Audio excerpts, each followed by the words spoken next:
కలుపుకోవటం, కూటమిలో ఒకరినొకరు పూడుకునేటటువంటి కార్యక్రమాలు చేయటం తప్ప మరొకటి ఏమీ కనిపించలేదు.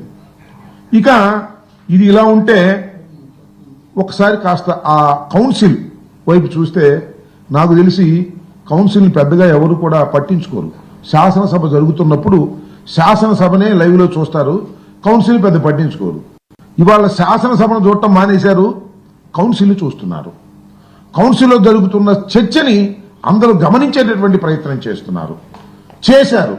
దీనికి ప్రధానమైన కారణం ఏమిటంటే కౌన్సిల్లో ప్రధాన ప్రతిపక్షం బ్రహ్మాండంగా యాక్ట్ చేసింది. వారు ఏదైతే తప్పులు చేస్తున్నారో ఆ తప్పులన్నింటినీ కూడా ఎత్తి చూపించేటటువంటి కార్యక్రమం శాసన మండలిలో చేయటం జరిగిందని మనవి చేస్తున్నాం.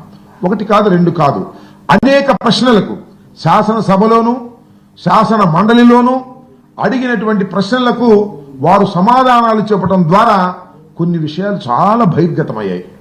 మీరు చూశారు కదా, అసలు తెలుగుదేశం కూటమి అధికారంలోకి వచ్చిన దగ్గర నుంచి జగన్మోహన్ రెడ్డి గారి మీద, వైఎస్ఆర్ కాంగ్రెస్ పార్టీ మీద బురద జల్లే కార్యక్రమం, అప్రతిష్ట పాలు చేసే కార్యక్రమం చేస్తూ ఉన్నారు.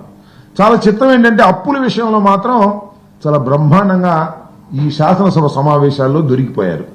చంద్రబాబు నాయుడు గారు అధికారంలోకి రాగానే ఏమన్నారంటే జూలై 10వ తారీఖున ముఖ్యమంత్రి గారు ఒక రివ్యూ చేశాడు.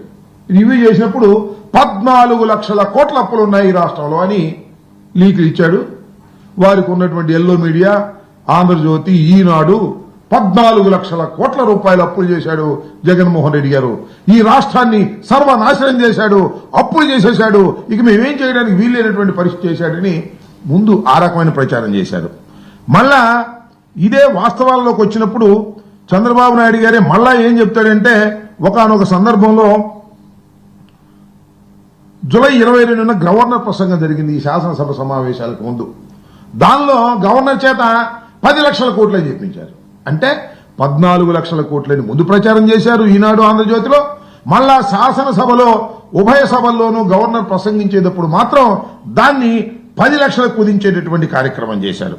మళ్ళీ ఇది అయిపోయింది 4 రోజులకే, మళ్ళీ ఎక్కువ కూడా లేదు. 22న గవర్నర్ ప్రసంగం అయిపోయింది. మళ్ళీ 4 రోజుల తర్వాత 26వ తారీఖున 12,93,261 కోట్లు అని చెప్పేసి మళ్ళా ముఖ్యమంత్రి గారు మళ్ళా చెప్తాడు. ఇలా అప్పుల విషయంలో కుప్పిగంతులు వేసేటటువంటి కార్యక్రమం.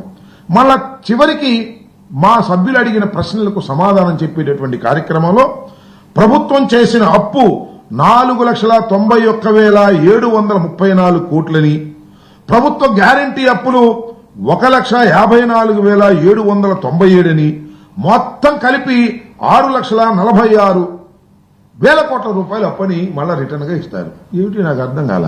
అంటే చంద్రబాబు నాయుడు గారి కుట్రనండి, వ్యూహమనండి, ఉద్దేశం ఏంటంటే రాష్ట్రాన్ని జగన్మోహన్ రెడ్డి గారు అప్పుల పాలు చేసిపోయాడు, అందువల్ల మేమేమీ చేయలేకపోతున్నాము అని చెప్పుకోవడం కోసం లేని అప్పులు ఉన్నట్టుగా, లేని తప్పులు చేసినట్టుగా చూపించేటటువంటి ప్రయత్నం చేశాడు. ఇప్పుడు శాసనసభ బయట, శాసనసభలో కూడా నాటకం ఆడారు. కానీ వాస్తవాలు శాసనసభ సాక్షిగా ఒప్పుకోక తప్పటువంటి పరిస్థితి ఏర్పడింది. ఇలాంటి దుర్మార్గమైనటువంటి తెలివితేటలు చంద్రబాబు నాయుడు గారు ఉపయోగించేటటువంటి కార్యక్రమం చేసినటువంటి వైనాన్ని ఈ శాసనసభ సమావేశాల్లో, శాసన మండలి సమావేశాల్లో చాలా క్లియర్ గా అర్థమైపోయిందని ఈ సందర్భంగా నేను చెప్పదలుచుకున్నా. అదే మండలికి సంబంధించి వచ్చినప్పుడు మండలిలో మా సభ్యులు బొత్స సత్యనారాయణ గారు నాయకత్వంలో అమోఘమైనటువంటి పర్ఫార్మెన్స్ ఇచ్చారు. బ్రహ్మాండమైన ప్రశ్నలు అడిగారు, నిలబెట్టారు. ప్రభుత్వం చేస్తున్నటువంటి దుర్మార్గమైనటువంటి కార్యక్రమాలని, ప్రభుత్వం చేస్తున్నటువంటి అప్రజాస్వామికమైనటువంటి విషయాలని బయట పెట్టేందుకు చక్కని ప్రసంగం